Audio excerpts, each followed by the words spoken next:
Dando sequência à nossa discussão, à nossa conversa, vamos agora compartilhar, ouvir, ter a felicidade de poder ouvir a doutora Fátima Matos, médica cirurgiã de cabeça e pescoço, que opera, tira metade de uma face, metade de uma língua, ou seja, lida com esses doentes no dia a dia, mas a vontade dela é tirar o mínimo possível ou nada. Então, para isso, a gente tem que olhar para fatores de risco, lesões iniciais, buscar um diagnóstico mais precoce possível. Isso é uma luta antiga e a doutora Fátima busca muito isso junto com todos nós. Doutora Fátima Matos, muito obrigada. Gente, é um prazer estar aqui mais uma vez, né? Com a Aurora já há 20 anos. Eu acho que quem ainda continua, o das antigas ainda é Mano, né? Silvio, né? É o pessoal das antigas ainda, é a Aurora, né? Que é a mais velha de todas. Exatamente. Mas realmente é um prazer a gente poder fazer esse curso todo ano para vocês, para difundir conhecimento, né? E cada vez que vocês aprendam mais e ajudem cada vez mais a gente a ter sucesso na condução desses pacientes, né, que são pacientes geralmente muito sofridos, né, porque é uma lesão que faz com que o paciente perca muito a identidade, né, principalmente quando a gente tem que tirar mandíbula, tirar pedaços de pele, porque acontece. Então, realmente, é muito importante que quanto mais cedo, foi o que a Aurora falou, quanto mais cedo a gente deu o diagnóstico, né, ou quanto antes do mais cedo a gente deu o diagnóstico, melhor para esses pacientes. Minha aula vai ser sobre fatores de risco, eu vou dar uma abordagem um pouquinho diferente, para não ficar aquela coisa muito cadenciada e muito repetitiva, né? Que todo mundo sabe quais são, obviamente, os fatores de risco mais comuns que a gente encontra, né? Que estão relacionados com o desenvolvimento do câncer de cavidade oral e de cabeça e pescoço de uma forma geral. Cadê? Tem um negocinho? Cadê, minha gente? Ai, cacete, eu procuro aqui. Diga aí.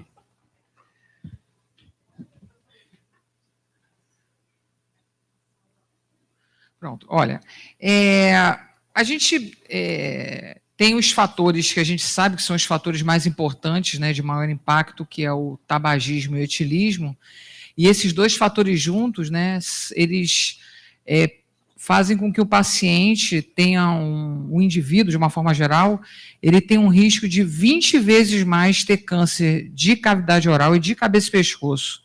Então, quer dizer, são dois fatores que juntos eles são praticamente uma bomba atômica para os pacientes, nós, de uma forma geral.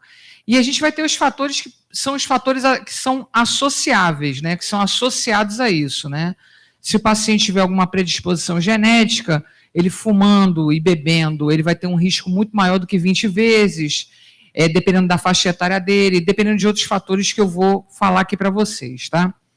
Esse artigo que eu vou mostrar aqui para vocês, eu vou mostrar, é um resumo, inclusive saiu, não saiu o nome do artigo aqui embaixo, ficou maior. Dá para diminuir? Você consegue diminuir? Não. Que eu acho que ficou muito grande a projeção. Bem, então assim, a gente tem os fatores... Obrigada. Tem os fatores... craque mesmo. Tem os fatores maiores, né, que são, como eu já falei para você, o tabaco e o álcool. E na Índia, né, não é um hábito entre nós, que é o mascar Betel, né, que eu fiz questão de colocar aqui, porque a gente sempre lê, né, em tudo quanto é artigo, Betel, Betel, Betel. O que diabo é o Betel, né? O Betel, na realidade, é uma noz, né, que produz essa substância, que é um vegetalzinho, na realidade, né, que é muito utilizado em culturas asiáticas que mascam muito essa substância, e ela, geralmente, ela é enriquecida com uma mistura de cal, tá, e de alguns temperos, né, entre eles o tabaco, né.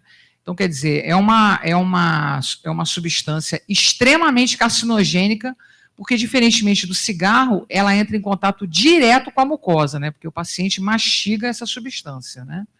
Então, esses são considerados os fatores maiores, né. Os fatores que esse artigo, que é um artigo europeu, é um artigo da Inglaterra, tá? Que foi até escrito por um indiano, na realidade. São fatores que a gente associou ao câncer de cabeça e pescoço, ao câncer de cavidade oral, mais recentemente, né? Que tiveram um aparecimento mais recente. Então, é o HPV, que obviamente a gente vai ver mais à frente, ele está mais relacionado com câncer de orofaringe, vocês vão saber por que ele está mais relacionado ao câncer de orofaringe. A imunossupressão, né, todos os pacientes que têm alguma doença ou alguma predisposição, como o uso de corticoides, eles que causam imunossupressão, eles vão ser mais suscetíveis a essa neoplasia, né? A dieta e a nutrição, né, que a gente vê em todos os trabalhos, todos os artigos, né, que o paciente com dieta com pouca vitamina, né, paciente desnutrido também tem uma chance, porque isso aí também vai causar uma imunossupressão, né, vai ter uma chance maior de ter câncer. O mate, que tem sido feito alguns trabalhos, que é muito consumido no sul do Brasil, tem sido feito vários trabalhos com mate também, relacionando o mate ao aparecimento do câncer, né, de cavidade oral, e o status socioeconômico que está relacionado à dieta e à nutrição de uma forma geral, né. Então, a gente sabe que mate, quanto mais quente, exatamente, tá? Aquele que eles usam no chimarrão, né? Juntamente no chimarrão ali dentro, e aquele chamate, né? Não. No sul, eles usam chimarrão, que é extremamente quente, né? Porque aí você associa a substância carcinogênica com o calor ainda, tá? Fatores controversos e que têm evidência limitada. Essa evidência limitada que a gente pode dizer é que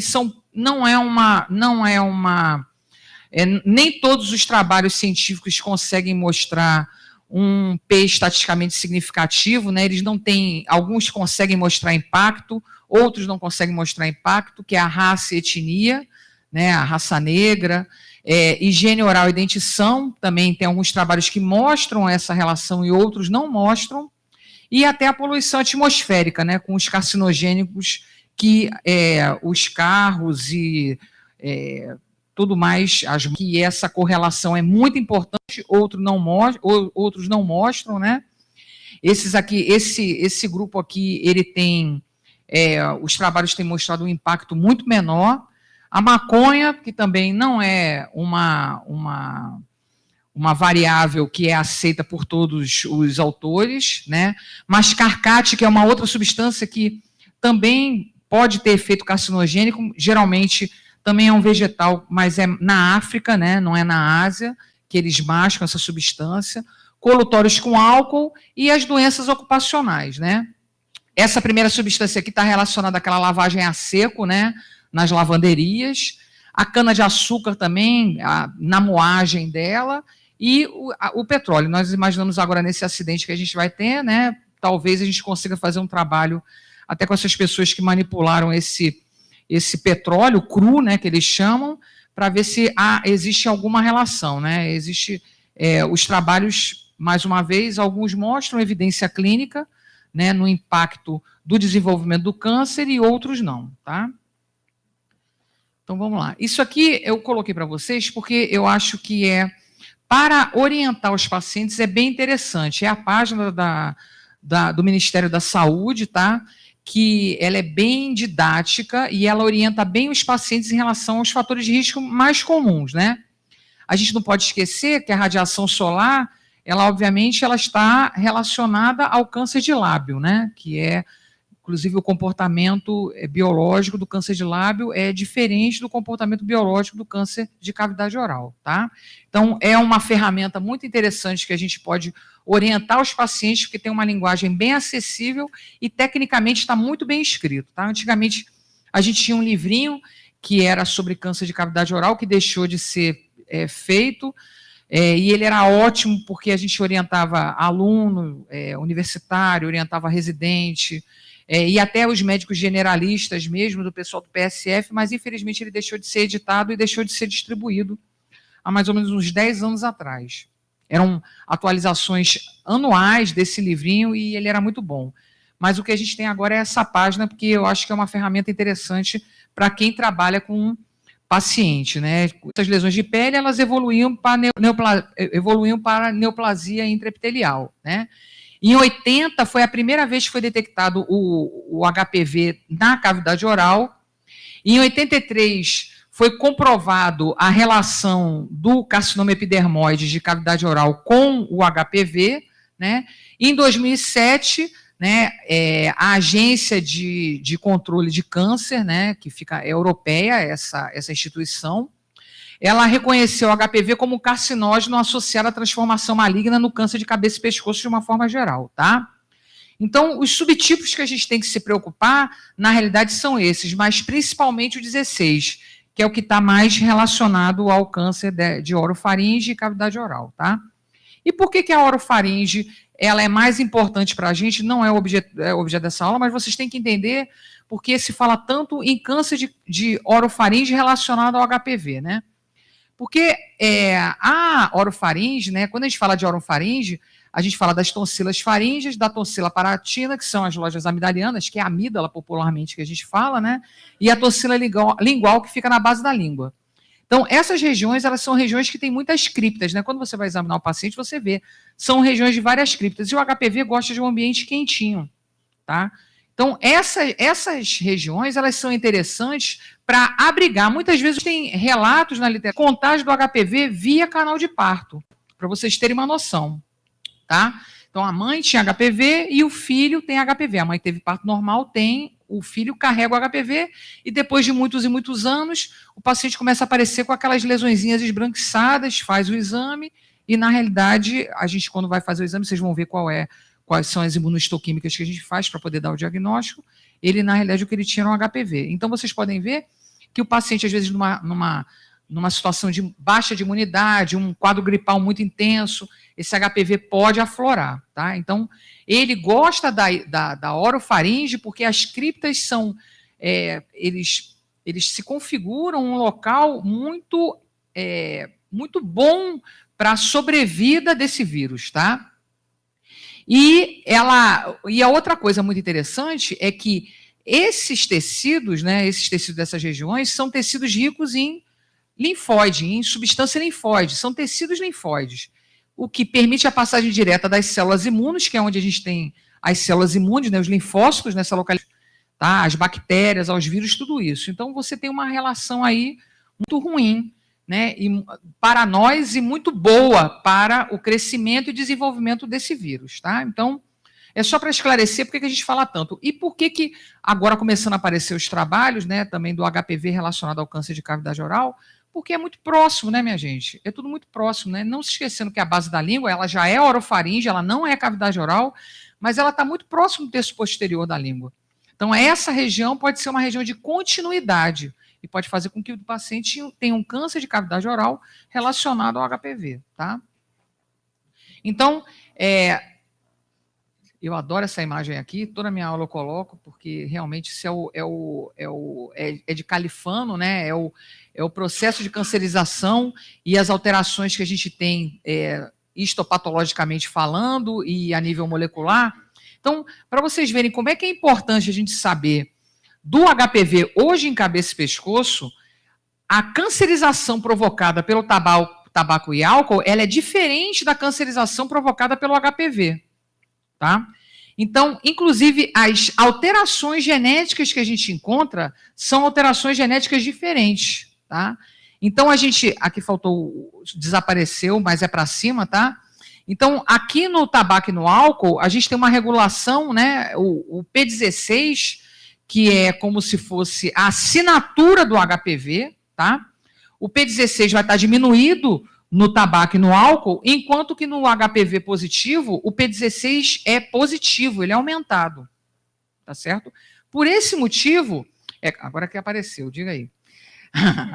Por esse motivo, é que o HPV para a gente é muito importante para a gente saber, hoje em dia, qual tratamento a gente vai efetuar no paciente, porque ele tem um impacto no prognóstico, tá? O processo de cancerização causado pelo HPV, tá, ele confere um melhor prognóstico ao paciente, tá certo? Então, é muito importante a gente saber isso. Todo paciente hoje que a gente faz um histopatológico, tá, que é o mais adequado de um câncer de cavidade oral, ou, às vezes, um paciente que tem uma metástase, que, às vezes, é mais fácil você fazer na metástase do que no local primário, a gente pede o P16, que é uma marcação por imunohistoquímica. O P16, ele vai, se ele for positivo, é quase, a maioria, 99% do paciente é HPV positivo. Existem outros métodos de diagnóstico, mas eles são muito mais caros e hoje, na literatura em geral, a gente aceita o P16 como marcador para o HPV. Pode ser que futuramente outras coisas surjam com uma sensibilidade, uma especificidade muito maior. Mas o que a gente tem hoje, o que a gente usa hoje no dia a dia é o P16. Não é só aqui, não. São em todos os lugares do mundo, tá? Então, esse artigo aqui é do Dr. Vermoken, que ele, no nosso meio, ele é um radioterapeuta, ele é muito famoso.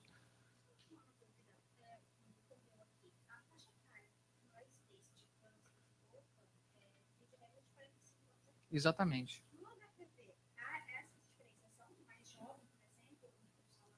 Alguns pacientes mais jovens, eles desenvolvem, mas a gente não tem ainda nenhuma relação com isso. Não, ainda não tem relação. O paciente mais jovem com HPV positivo, não existe essa relação. Não, mas a gente, com certeza, a gente vai acabar vendo, né? Mas a gente, aqui na frente, a gente vai ver mais uma coisa importante, tá certo? Então, vamos lá. Então, esse autor, o Dr. Vermoken, que também é europeu, ele foi um dos pioneiros nos estudos sobre o HPV, tá? Esse trabalho dele ele publicou em 2014, tá? Nos Annals of Oncology, e ele, já nessa época, né, a gente tem 4 anos em medicina é muita coisa, tá, minha gente? As coisas são muito, a gente tem que estar sempre estudando, porque é tudo muito rápido, tá? É muito flash. Então, ele já começa a sugerir uma desintensificação do tratamento, tá? Ou seja, o paciente que é HPV positivo, o tratamento não precisa ser tão agressivo quanto aquele paciente que tem o câncer relacionado ao etilismo ou tabagismo. Doses mais baixas de radioterapia, não fazer quimioterapia e vários tipos de protocolo que estão sendo sugeridos, tá? Que eu não vou entrar aqui porque eu acho que não é o objetivo dessa aula, tá? Então, algumas considerações que eu tenho que fazer para vocês terem uma noção. Hoje em dia, como eu falei para vocês, né, o P16 pela imunohistoquímica, ele é aceito universalmente, ele é disponível, ele é barato e de fácil interpretação. E ele é indicado pela NCCN, que é a National Cancer Institute, como o melhor método diagnóstico para a gente poder diferenciar isso, que é o NCCN é o que faz os nossos guidelines de cabeça e pescoço e de câncer de uma forma geral, que são atualizados anualmente. O HPV positivo, como eu já falei para vocês, ele tem o melhor controle loco-regional e uma maior sobrevida. O HPV positivo e doença metastática ainda é um enigma, não se sabe ainda o impacto, porque para nós, oncologistas, a metástase cervical confere a esse caso um pior prognóstico.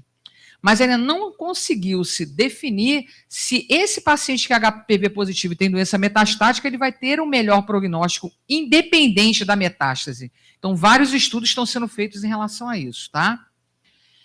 A divisão do HPV positivo em subgrupos, né?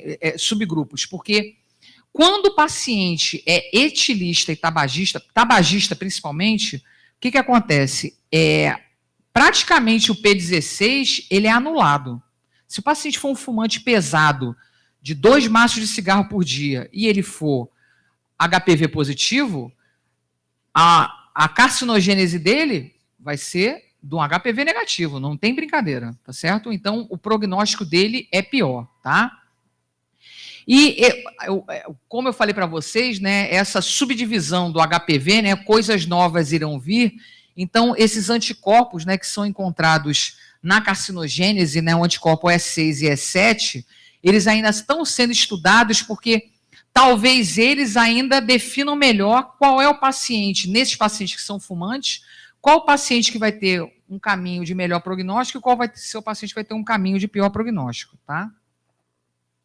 Então, outras coisas que eu vou dizer para vocês em relação ao câncer de cavidade oral, esse é um trabalho da China, tá? Relacionando a deficiência de selênio ao desenvolvimento do câncer, tá? Que é um micronutriente, e é uma coisa bem nova, saiu agora em 2019, e não é só esse trabalho da China, eu trouxe esse porque tem vários trabalhos relacionando selênio, a deficiência de selênio ao desenvolvimento de câncer, Então, é uma coisa que eu acho que talvez futuramente a gente, não sei se vai cair por terra, como várias outras coisas que foram estudadas, mas talvez o selênio tem se mostrado algo muito interessante no auxílio da gente de proteger o paciente, né? A vitamina E, até hoje, ela continua, ela não caiu por terra, ela continua para a gente como um tratamento para aquelas lesões potencialmente malignizantes, tá? Outra coisa importante que sempre se esquece é esse grupo de pacientes, os pacientes com anemia de Fanconi. A anemia de Fanconi é uma doença autossômica recessiva, tá? Em que os pacientes apresentam uma falência da medula, eles desenvolvem uma pancitopenia. Geralmente, esses pacientes eles são diagnosticados na fase de criança, de 6 até 10, 12 anos de idade, tá? E esses pacientes têm um risco enorme de ter câncer de cabeça e pescoço. Então, eles são orientados desde cedo a não fumar, não beber e fazer acompanhamento periódico com o otorrino, cabeça e pescoço, manter acompanhamento com o odontologista, porque se por acaso aparecer alguma lesão, ele tem que ser retirado imediatamente, porque o risco de doença de cabeça e pescoço, principalmente de cavidade oral, é muito grande e geralmente são doenças muito agressivas que respondem muito mal ao tratamento quando são avançadas. Então, é uma doença que a gente tem que a gente praticamente não fala hoje, né? Não se fala sobre a anemia de Fanconi, mas que a gente tem que estar muito alerta para isso. É um percentual pequeno da população, mas hoje em dia a gente tem, inclusive, instituições mundiais, né, de auxílio à anemia de Fanconi, inclusive a gente tem estudos multi-institucionais sendo conduzidos fora do país, em que se o paciente tiver anemia de Fanconi, mesmo sendo de outro país, ele pode se candidatar e entrar nos protocolos de tratamento. Então, eu queria alertar para vocês, porque a gente geralmente, às vezes, né, num grupo desse, uma pessoa conhece alguém ou vai conhecer alguém que tem anemia de Fanconi e tem muita relação com câncer de cabeça e pescoço e com lesões pré-malignas e malignas, tá? Coisa muito cadenciada, né, de fator de risco que a gente sempre fala. E eu queria agradecer mais uma vez a Aurora a participação aqui, a minha participação nesse curso e parabenizar ela mais uma vez por carregar isso nas costas. Muito obrigada, viu, minha gente?